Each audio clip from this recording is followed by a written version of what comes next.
Quick question. Have you ever watched an English movie, read every word perfectly in your head, and then the actor opens their mouth and says something that sounds nothing like what you learned? Like, you studied, I am going to call you later, and what you actually hear is, I'm gonna call you later. And you think, wait, is that even the same sentence? It is, and today we're breaking the silence on something millions of English learners feel but nobody explains properly. Native speakers are not speaking bad English when they say gonna, wanna, gotta, kinda, lemme, gimme. This is real, normal, everyday spoken English. And by the end of this video, you'll understand it, recognize it instantly, and even use it naturally if you want to. So if you've ever felt embarrassed because you didn't understand a simple sentence just because of how it was said, this episode is for you. Let's get into it. Okay, let's start with the big picture. Why did these contractions even exist? It comes down to one thing: speed and rhythm. English, when spoken naturally, has a rhythm where some words get stressed and important, and other words get squashed down and quick. Words like to, have, and want to are usually unstressed, so over time in casual speech, they got shortened. It's not laziness, it's actually a pattern, and once you learn the pattern, you can predict it. Let's go through the big ones, one at a time. First, gonna.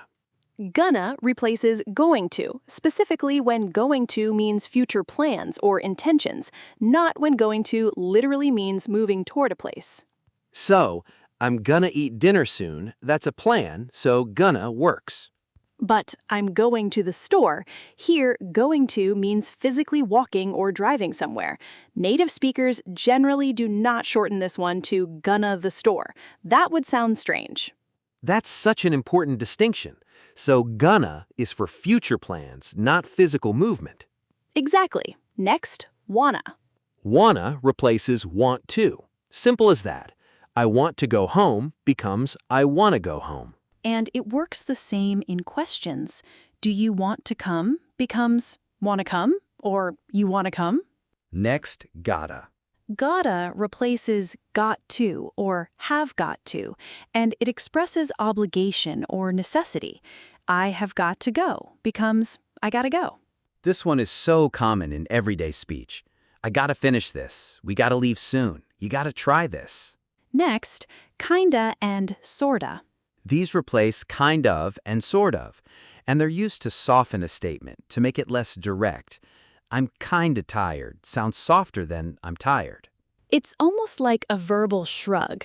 Kinda adds a feeling of a little bit, not totally sure, not a big deal. Now, two that are a little different because they involve a request: lemme and gimme. Lemme replaces let me. Let me see that becomes let me see that. And gimme replaces give me. Give me a second becomes give me a second. Both of these are very casual. You'd use them with friends, family, close coworkers, not really in a formal email or a job interview. Good point, and that's actually a really important rule for all of these words. They belong in casual spoken English, texting friends, casual conversations, movies, song lyrics, podcasts like this one. But in formal writing, emails, essays, presentations, you'd write out the full forms. I am going to, I want to, I have to. So the real skill here isn't just understanding these words, it's knowing when they're appropriate. Let's do a quick role play to show natural usage. Casual conversation between friends. Hey, you want to grab lunch later? I'm kinda hungry already. Yeah, give me like 10 minutes. I gotta finish this email first. No worries. I'm gonna head to that new place down the street. Let me know if you want anything specific. Sounds good. I'll text you when I'm done. Notice that entire exchange used 5 of our 6 words, and it sounded completely natural. Nothing was wrong about it.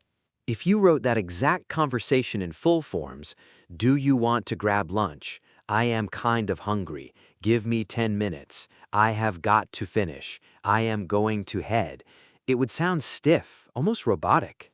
And that's the key insight for today. These shortened forms aren't a lower level of English, they're the natural form of casual spoken English.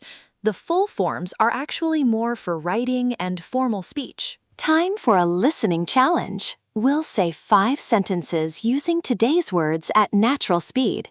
Try to write down what you think the full form would be. Sentence 1. I'm gonna head out soon. Sentence 2. You want to come with us? Sentence 3. I gotta call my mom back. Sentence 4. It's kinda late, isn't it? Sentence 5. Let me grab my jacket, then give me a minute.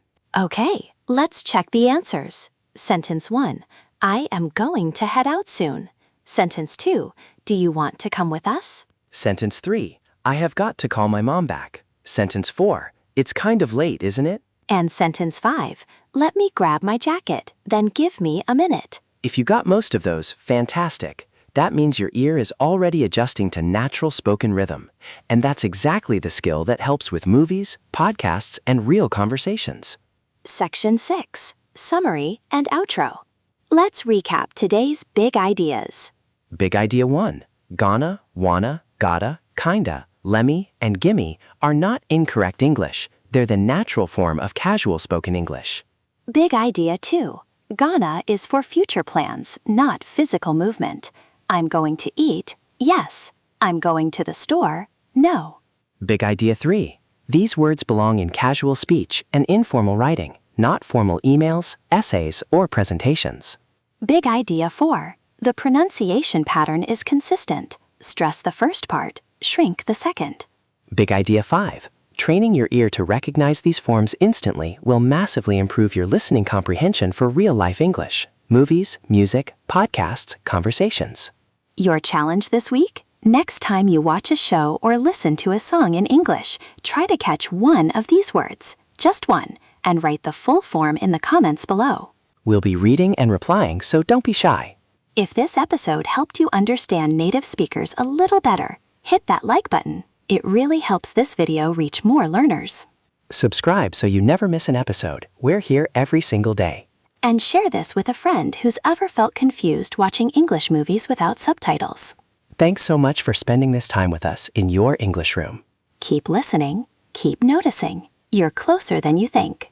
See you tomorrow, everyone. Bye. Bye.